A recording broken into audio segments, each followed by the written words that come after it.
वर्षभरात पंतप्रधान मोदी सत्तेतून बाहेर जाणं निश्चित। अल्पसंख्याक सल्लागार समितीच्या बैठकीत राहुल गांधींचा दावा। आर्थिक परिस्थितीमुळे निर्माण होणारा असंतोष सत्तेतून बाहेर जाण्याचं मुख्य कारण ठरेल। माझं भाकीत खरं ठरलंय, यावेळीही भाकितामध्ये काहीही फरक पडणार नाही, राहुल गांधींचा दावा। शेतकऱ्यांना डिझेल उपलब्ध करून द्या, शेतकऱ्यांच्या नावाखाली होणारा साठेबाजीवर लक्ष ठेवा। मुख्यमंत्री फडणवीसांच्या जिल्हाधिकारी आणि विभागीय आयुक्तांना आदेश। देशभरात पेट्रोल डिझेलच्या दरात वाढ सुरूच। पेट्रोल 87 पैसे तर डिझेलच्या दरात 91 पैशांची वाढ।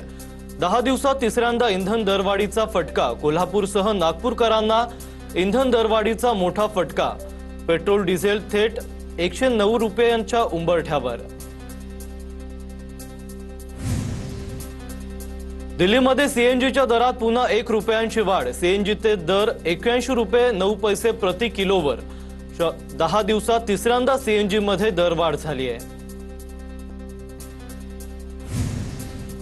पेट्रोल डिझेल दरवाढीनंतर आता खाद्यपदार्थांच्या दरात देखील वाढ। मुंबईतील मुंबादेवी जलेबीवाला यांनी फाफडा जलेबीच्या दरात प्रति किलो 40 ते 50 रुपयांची वाढ केली आहे, तर इतर खाद्यपदार्थांच्या किमतीतही 50 रुपयांची वाढ झाली आहे। सर्वसामान्य मुंबईकरांचा वडापावही महागलाय। वडापावसाठी आता 20 ते 35 रुपये मोजावे लागणार। व्यावसायिक गॅस सिलेंडर, खाद्यतेल आणि पावाचे दर वाढल्यानं वडापाव महाग। पेट्रोल डिझेल संदर्भात the chamber of trade and इंडस्ट्रीजचं पंतप्रधान नरेंद्र मोदी यांना पत्र। पेट्रोल आणि डिझेलला जीएसटीच्या कक्षेत घेण्याची मागणी। यामुळे किमती 15 ते 20% कमी होतील। सीटीआयचे चेअरमन ब्रिजेश गोयल यांचं मोदींना पत्र।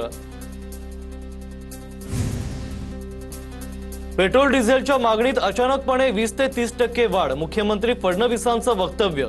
पेट्रोल डिझेलबाबत सर्व जिल्हाधिकारी, विभागीय आयुक्तांना सूचना दिल्याची माहिती। शेतकऱ्यांच्या नावाखाली कुणी साठेबाजी करत असेल तर लक्ष ठेवण्याच्या सूचना। महागाई मॅन असं म्हणत काँग्रेसची पुन्हा एकदा मोदींवर टीका। पेट्रोल डिझेल दरात तिसऱ्यांदा वाढ झाल्यानं काँग्रेसची टीका। मोदी महंगाई मॅन नाहीत, कॉमन मॅनचे नेते।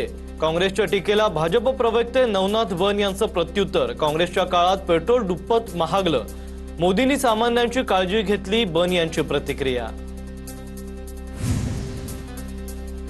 नौटंकी करण्यापेक्षा देशातील परिस्थितीवर बोला। मुख्यमंत्र्यांच्या वंदे भारतमधील प्रवासानंतर आदित्य ठाकरेंची टीका। यांना बाईकवरून जायचं पण इतर गाड्यांना थांबवून लोकांना त्रास देतात, फडणवीसांना टोला। बारामतीत रोहित पवारांचा जनता दरबार। शक्तीपीठ बुलेट ट्रेनचं काम थोडा दिवस थांबवा, तरच इंधन बचतीला मदत होईल। इलेक्ट्रिक गाडीनं जा, नाहीतर कशानेही जा, पण आधी लोकांकडे तरी जा, रोहित पवारांचं वक्तव्य। पेट्रोल डिझेलचे दर मेलोडीच्या चॉकलेट प्रमाणे दर 3-4 दिवसांनी लिटर मागे 1-1 रुपयाने वाढतायत। पुढील काही दिवसात चॉकलेटच्या पॅकेट प्रमाणे प्रति लिटर 50 रुपये वाढ झाली तर आश्चर्य वाटणार नाही। इंधन दरवाढीवरून रोहित पवारांचा ट्विट करत निशाणा। डिझेल तुटवड्याच्या सर्वाधिक तक्रारींचे फोन मराठवाडा, विदर्भ आणि खानदेशातून। या भागातल्या लोकांना जाणीवपूर्वक वंचित ठेवलं जातंय का? रोहित पवारांचा ट्विटद्वारे सवाल।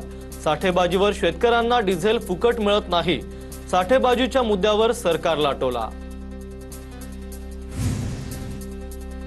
नागपूरमध्ये काँग्रेसचं मेलोडी आंदोलन। महागाई विरोधात काँग्रेस आक्रमक।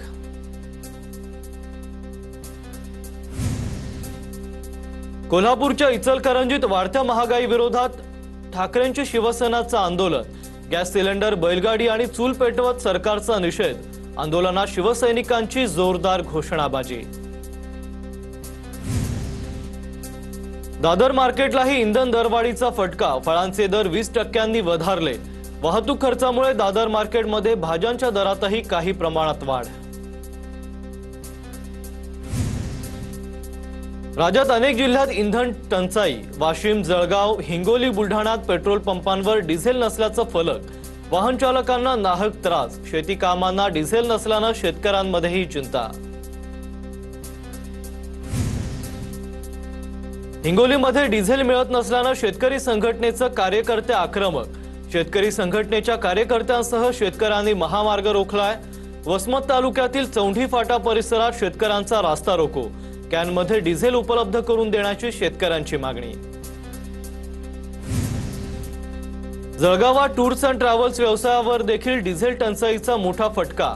ऐन सुट्टीच्या काळात डिझेलच्या टंचाईचा फटका बसत असल्याने फेऱ्या रद्द, त्यामुळे टूर्स अँड ट्रॅव्हल्स व्यावसायिकांना मोठा आर्थिक फटका। पेट्रोल डिझेलचा काळाबाजार करणाऱ्यांवर कारवाईचे गृह विभागाचे पोलिसांना आदेश। इंधनाचा काळाबाजार करणाऱ्यांवर गुन्हा दाखल होऊ शकतो। इंधनाचा काळाबाजार रोखण्यासाठी प्रशासन अलर्टवर।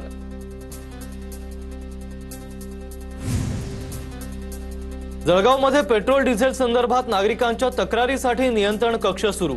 नियंत्रण कक्षामध्ये पुरवठा विभागाचे कर्मचारी नियुक्त। फोनच्या माध्यमातून तक्रारी नोंदवण्यात येणार।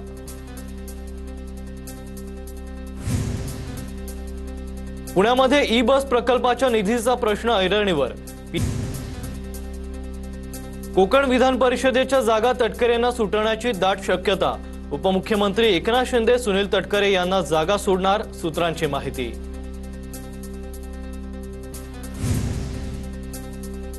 सोलापुरात विधान परिषदेसाठी विरोधकांकडे संख्याबळ नाही। व्यवस्थेवर ताण न आणता विरोधकांनी निवडणूक बिनविरोध करावी।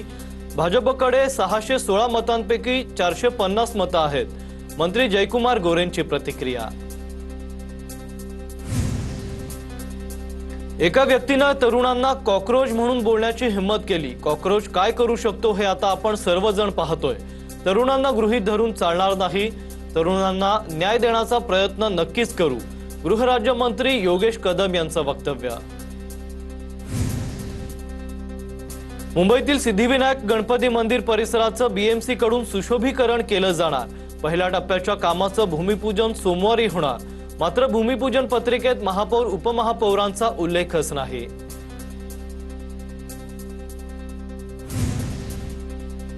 मीरा भाईंदरमध्ये बनावट दाखल्यांच्या आधारे रिक्षा चालकांना परवाने दिलेत। बनावट दस्तऐवज बनवण्यास मदत करणाऱ्या टोळीविरुद्ध गुन्हा दाखल। नरेंद्र मेहतांचा आरोप। नरेंद्र मेहतांची तक्रार मुख्यमंत्र्यांना सांगणार, सरनाईकांचं वक्तव्य। आम्ही अनुसूचित जातीमधील उपवर्गीकरणाच्या विरोधात आहोत। आरक्षण संपवण्याचा प्रयत्न सुरू आहे का? आनंदराज आंबेडकर यांचा सवाल। उपवर्गीकरण संविधान विरोधी आहे, आनंदराज आंबेडकर यांची टीका।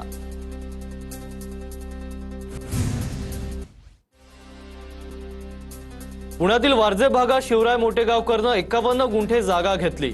महामार्गाजवळच कोट्यवधींची जागा विकत घेतल्याचं समोर आलंय। मोटेगावकरनं सामाजिक संस्थेच्या नावानं जमीन विकत घेतली। जागेच्या बोर्डावर शिवराज मोटेगावकर असं नाव काळ्या रंगानं झाकण्यात आलंय। पेपर फुटला असं कानावर येतं तेव्हा सगळं हातातून गेल्यासारखं वाटतं। ज्याने पेपर फोडले त्यांचे हात छाटण्याचं काम सरकारनं केलं पाहिजे, बच्चू कडू यांची मागणी। उमरेडचे काँग्रेस आमदार संजय मेश्राम आणि उपोषणकर्त्यांमध्ये शाब्दिक चकमक। चिखली गावात 17 मे पासून रस्त्याच्या दुरवस्थेबाबत आमरण उपोषण। उपोषणस्थळी मेश्राम गेले असता त्यांची ग्रामस्थांसोबत शाब्दिक चकमक झाली आहे। पंतप्रधान मोदींच्या 12 वर्षांच्या कार्यकाळानिमित्त राष्ट्र निर्माणाची तपपूर्ती या विशेष अंकाची निर्मिती। मुख्यमंत्री देवेंद्र फडणवीसांच्या हस्ते सोमवारी प्रकाशन होणार। भाजप नेते रवींद्र चव्हाणांच्या पुढाकारानं विशेष अंकाची निर्मिती। फडणवीसांच्या राज्यात फालतू ऑफिसरची शिफारस करण्याची आमची हिम्मत नाही। प्रवीण दरेकरांकडून मुख्यमंत्री फडणवीसांचं कौतुक। भोर नगरपालिकेत निधीच्या मुद्द्यावरून राष्ट्रवादी आणि भाजपमध्ये जुंपलीये। भाजप नगरसेवकांनी विकासासाठी आलेला 8 कोटी 80 लाखांचा निधी थांबवण्याचं काम केलंय, राष्ट्रवादीचा आरोप। तर विकास कामांना नाही तर पद्धतीला विरोध, भाजपचं प्रत्युत्तर। यवतमाळच्या दिग्रसमध्ये उष्माघाताने 3 जणांचा मृत्यू झाल्याचा संशय। एकाच दिवशी तिघांचा मृत्यू झाल्याचा संशय व्यक्त करण्यात येतोय। मृतांपैकी एकाची ओळख पटलीये तर दोघांची ओळख अद्याप पटलेली नाही। मृतदेह आढळल्यानं शहरात मोठी खळबळ। नाशिक मध्यवर्ती कारागृहातील अधिकाऱ्यांचा आरोपी सोबतच्या पार्टीचा व्हिडिओ समोर। आरोपी गौरव मिश्रा सोबत वरिष्ठ तुरुंग अधिकाऱ्याची दारू पार्टी। आरोपी गौरव मिश्रा फसवणुकीच्या गुन्ह्यात जामिनावर बाहेर। पुण्यातील हवेलीमध्ये शेतीच्या वादातून उभ्या पिकाचं ऊसाचं पीक जमीनदोस्त केलंय। शेतात काम करणाऱ्या महिलांना आरोपीनं शिवीगाळ करत मारहाण केली। 7 ते 8 आरोपींविरोधात पोलीस ठाण्यात गुन्हा दाखल करण्यात आलाय। तोडफोडीमुळे शेतकऱ्यांचं लाखोंचं नुकसान झालंय। अमेरिकन नागरिकांना डिजिटल अरेस्टची भीती दाखवून लाखोंची फसवणूक। आंतरराष्ट्रीय सायबर रॅकेट उद्ध्वस्त। 5 आरोपींना अटक करण्यात आली आहे। सातारा गुन्हे शाखेची मोठी कारवाई। या प्रकरणात तब्बल 21 युवक युवती आणि 4 महिलांचा सहभाग। वर्ध्यात रस्त्यावर उभ्या ट्रकला कारची धडक। अपघातात 2 जणांचा मृत्यू तर 5 जण जखमी। जखमींवर रुग्णालयात उपचार सुरू। नागपूरकडे जाताना वर्ध्यालगत सावंगी टी पॉइंट ते नागठाणा दरम्यान पेट्रोल पंपावर अपघात झालाय। जळगावच्या सुप्रीम कॉलनी परिसरात पोलीस कॉलनी वेफर बनवणाऱ्या कंपनीला आग लागली आहे। अग्निशमन दलाकडून आग विझवण्याचं काम सुरू आहे। आगीचं कारण अद्याप अस्पष्ट आहे। आई वडिलांना त्रास देऊन घराबाहेर काढणाऱ्या मुलाला 15 दिवसात घर खाली करण्याचे जिल्हाधिकाऱ्यांचे आदेश। गोंदिया शहरातील गौतम नगर भागातील घटना। मुलगा दिनेश मंदारकर हा वारंवार मालमत्तेच्या कारणांवरून त्यांच्याशी वाद घालत होता। नांदेडच्या स्थानिक गुन्हे शाखेनं मोठा शस्त्रसाठा पकडलाय। वजीराबाद पोलीस ठाण्याच्या हद्दीतील सलाना शॉपिंग प्लाझामध्ये एका दुकानावर कारवाई करण्यात आली आहे। पोलिसांना पाहून दुकान मालक रणजित सिंह सरदार हा पळून गेलाय। 470 तलवारी, 209 खंजीर आणि चाकू जप्त करण्यात आले आहेत। पुण्यातील सिंहगड घाटात दुचाकी दरीत कोसळून अपघात झाल्याची घटना घडली आहे। अपघातात 2 पर्यटक गंभीर जखमी झाले आहेत। पूजा चव्हाण आणि सौरभ पासलकर अशी जखमी झालेल्या पर्यटकांची नावं आहेत। धाराशिवच्या परंडा बाजार समितीतील दुकानं तोडण्याच्या कारवाईला तात्पुरती स्थगिती प्राप्त झाली आहे। मुंबई उच्च न्यायालयाच्या औरंगाबाद खंडपीठाकडून तात्पुरत्या स्थगितीचा आदेश देण्यात आला आहे। भोरमध्ये झालेल्या मुसळधार पावसानंतर नीरा नदीवरील राणी लक्ष्मीबाई पुलावर गुडघाभर पाणी साचलंय। TV9 वर हे वृत्त प्रसारित झाल्यानंतर प्रशासनाला जाग आली आहे। पाण्याचा निचरा करण्यासाठी प्रशासनाकडून व्यवस्था करण्यात आली आहे। इचलकरंजीत खुर्चीवाले आंदोलन चिघळलंय। माजी यान मर्चंट अधिकारी घनश्याम इराणी यांच्या घरावर दगडफेक करण्यात आली आहे। शिवाजीनगर पोलिसांकडून घटनास्थळी धाव घेत शांततेचं आवाहन करण्यात आलंय।